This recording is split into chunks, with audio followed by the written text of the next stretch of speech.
मुर्शिदाबाद में बाबरी मस्जिद की नींव रखने वाले हुमायूं कबीर के बेटे को उठा ले गई कोलकाता पुलिस। ममता बनर्जी को चुनौती देने के बाद बढ़ी हुमायूं कबीर की मुश्किलें। मुर्शिदाबाद में हुमायूं कबीर के बेटे पर पीएसओ से मारपीट करने का लगा आरोप।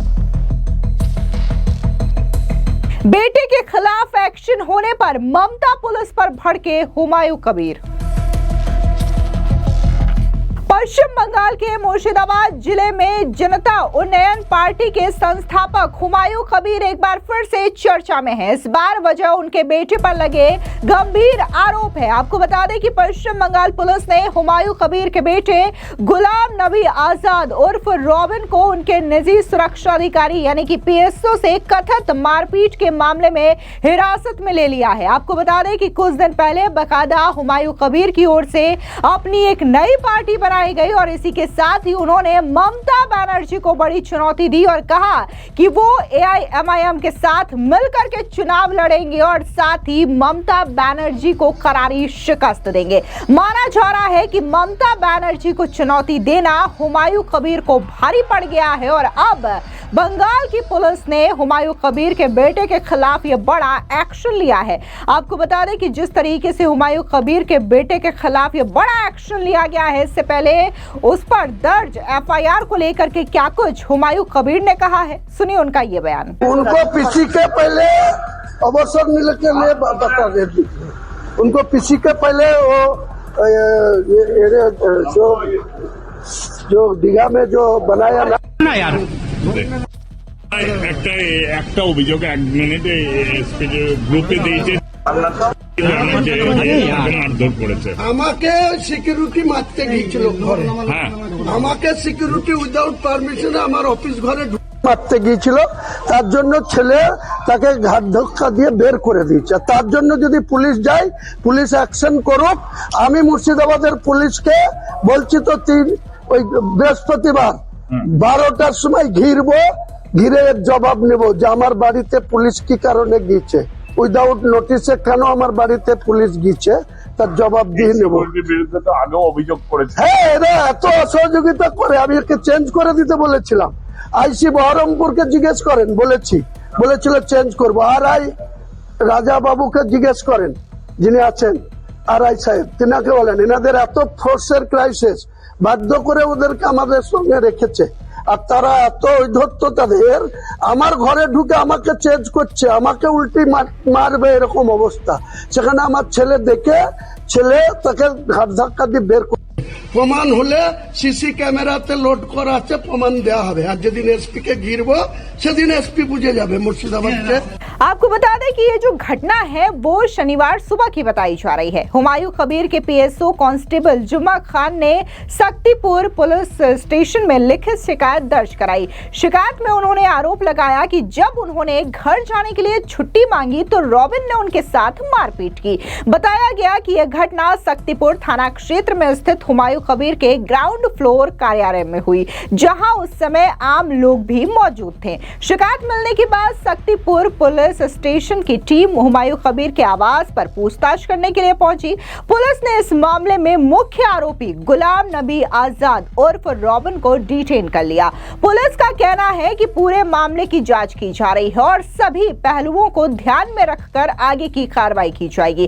आपको बता दें कि इस पूरे घटनाक्रम के बीच हुमायूं कबीर अपने बयानों को लेकर के भी सुर्खियों में बने हुए हैं। दरअसल बाबरी मस्जिद को लेकर के दिए गए बयान में उन्होंने कहा कि बाबरी मस्जिद को 30 साल पहले गिराया गया था। सुप्रीम कोर्ट के फैसले में ये नहीं कहा गया कि भारत में कहीं और बाबरी मस्जिद नहीं बन सकती। कोर्ट ने दूसरी जगह जमीन भी दी थी, लेकिन वहां मुस्लिम आबादी नहीं होने के कारण मस्जिद नहीं बन सकी। पश्चिम बंगाल में 37% और खास तौर से मुर्शिदाबाद में 72% मुस्लिम आबादी है, तो यहाँ मस्जिद बनने में किसको क्या दिक्कत हो रही है। आपको बता दें कि 6 दिसंबर को हुमायूं कबीर ने मुर्शिदाबाद के बेलडंगा गांव में बकायदा बाबरी मस्जिद की नींव रखी और इसके बाद वो फंड कलेक्ट कर रहे हैं और इसके बाद उन्होंने 23 दिसंबर को अपनी नई पार्टी का ऐलान किया और साथ ही पश्चिम बंगाल में होने वाले विधानसभा चुनावों को लेकर के उन्होंने सीधे तौर पर राज्य की मुख्यमंत्री ममता बनर्जी को भी बड़ी चुनौती दे दी। ऐसे में हुमायूं कबीर जो है इस वक्त लगातार राजनीतिक गलियारों में चर्चा का विषय बने हुए हैं। हुमायूं कबीर ने आगामी चुनावों को लेकर के बड़ा दावा करते हुए कहा कि वो नौशाद सिद्दीकी और AIMIM के साथ मिलकर चुनाव लड़ेंगे। उनका दावा है कि मुर्शिदाबाद में 17 से 22, मालदा में 10 से 12 और उत्तर दिनाजपुर में 6 से 9 सीटों पर जीत हासिल की जा सकती है।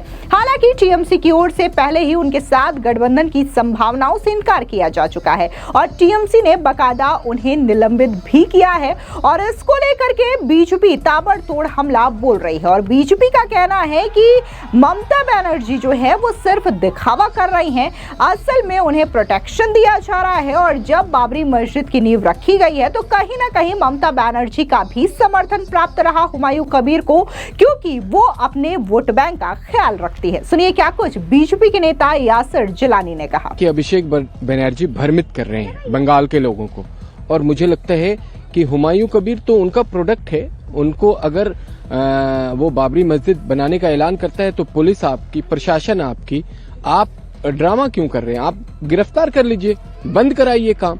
ये दोनों एक ही सिक्के के पहलू हैं और ये किसी तरीके से अपने वोटर्स को साधने के लिए हुमायूं कबीर के सहारे मुसलमानों को भ्रमित करके अपने साथ रखना चाहते हैं और दोष मढ़ रहे हैं भारतीय जनता पार्टी पे, जो सरासर बंगाल की जनता भी समझ रही और बंगाल की राजनीति रक्त रंजित राजनीति है, ये पूरा भारत और बंगाल की जनता जानती है। इस बार ममता बनर्जी की राजनीतिक वहां की जो जमीन है वो खिसक गई है, इसलिए प्रयोग किया जा रहा है सौहार्द बिगाड़ने का, माहौल बिगाड़ने का और इस तरह की राजनीति पैदा करने की जिससे उनका वोट बैंक वो साध सके। होगा कुछ भी नहीं।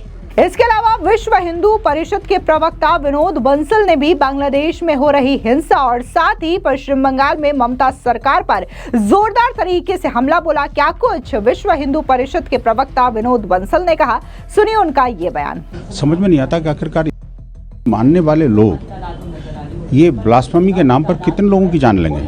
आखिरकार ये जो कट्टरपंथी जो तबका है वो आखिरकार कब तक हिंदुओं को निशाना बनाता रहेगा। ये जिस तरह की घटनाओं की जिक्र इसमें इस रिपोर्ट में की गई बड़ी बीभत्स हैं, आंखें खोल देने वाली हैं। मुझे लगता है कि इस मामले में जो है ना वर्ल्ड कम्युनिटी को भी थोड़ा जागना पड़ेगा। नहीं देखिए, जिस तरह से भारत ने हमेशा से जो है ना आतंकवाद को लेकर के विश्व समुदाय को जगाने की कोशिश की थी, लेकिन उनकी कानों पर जू नहीं लगी। जब यूरोपियन कंट्रीज में लगातार इस्लामिक जिहादियों के हमले हुए तब वो बिलबिला उठे। आखिरकार इस अतिबाद से भी उनको जागना पड़ेगा और इसके विरुद्ध कठोरतम कार्रवाई उनको सुनिश्चित करनी पड़ेगी, बहुत जरूरी है। राजनीति कौन कर रहा है? आखिरकार आपके नेता है ना जी, जो जिनको आपने निकाल तो दिया, पार्टी से तो निकाल दिया, लेकिन जो अभी कट्टरता फैला रहे हैं, वहाँ अलगाववाद फैला रहे हैं, वहाँ कट्टरपंथियों की जमात इकट्ठे कर रहे हैं। बाबरी आई नहीं और उससे पहले जिहादी आ गए, यानी जिसे कहते हैं ना कि जो नदी आई नहीं मगरमच्छ आ गए। आप देखिए कि वहाँ बाबरी की तो बिल्डिंग की बात छोड़ो, दीवार भी नहीं बनी और उसके बाद वहाँ पर हजारों की संख्या में जिहादी आकर के वहाँ बहुतवाद मचा रहे हैं, शक्ति प्रदर्शन कर रहे हैं, कट्टरपंथी वहाँ के स्थानीय हिंदुओं को धमकी दे रहे हैं। आप मुझे बताइए कि आखिरकार जहाँ वहाँ आसपास कितनी सारी हजारों मस्जिदें हैं, लेकिन वो मस्जिदें वीरान पड़ी हैं और नमाज पढ़नी है उनको बेयर लैंड में। क्यों भाई, खाली लैंड में क्यों पढ़नी? और जब खाली लैंड में आप नमाज पढ़ ही सकते हैं तो मस्जिद किस बात की? देश के अंदर 7 लाख से अधिक मस्जिदें हैं, मंदिरों से ज़्यादा मस्जिदें आज भारत के अंदर, लेकिन उसके बावजूद भी नई बाबरी की बात हो, वो भी बाबरी के नाम पर। ये बाबरवादी सोच से निकलना पड़ेगा और ममता को भी थोड़ा जागना पड़ेगा। इनके खिलाफ कार्रवाई तुरंत करनी चाहिए। FIR दर्ज करने के लिए हमने उनको लिखा है लेटर। हमें आशा है कि वो ये कट्टरपंथियों को पनाह नहीं देगी। कुल मिलाकर के जिस तरीके से साल 2026 में पश्चिम बंगाल के विधानसभा चुनाव होने हैं, तो इस पूरे मामले में अब हुमायूं कबीर जो है वो काफी ज्यादा एक्टिव नजर आ रहे हैं। हालांकि उन्होंने जिस तरीके से बाबरी मस्जिद की नींव रखने के बाद वो सुर्खियों में आए थे, लेकिन अब उन्होंने सीधे तौर पर ममता बनर्जी को बड़ी चुनौती दे दी है कि वो इन चुनावों में डट करके ममता बनर्जी का मुकाबला करेंगे। इसी के साथ ही उन्होंने ममता बनर्जी पर लगातार हमला बोला है जब से उन्हें TMC से निलंबित किया गया है। इसके अलावा उन्होंने ममता बनर्जी पर हमला बोलते हुए ये भी कहा कि आरएसएस और ममता बनर्जी के बीच गहरे संबंध है। उनका दावा है कि जब से ममता बनर्जी राज्य की मुख्यमंत्री बनी है तब से आरएसएस की जो शाखाएं हैं वो पश्चिम बंगाल में काफी ज्यादा बढ़ गई है और सीधे तौर पर यह ममता बनर्जी की सहमति की वजह से हुआ है। लेकिन अब ममता बनर्जी को चुनौती देना हुमायूं कबीर को भारी पड़ गया है और अब उनके बेटे को पुलिस ने हिरासत में ले लिया है। देखना दिलचस्प होगा कि इस पूरे मामले में आगे की कार्रवाई क्या होती है। फिलहाल इस खबर को लेकर के आपकी क्या राय है, कमेंट सेक्शन में जरूर बताएं। धन्यवाद।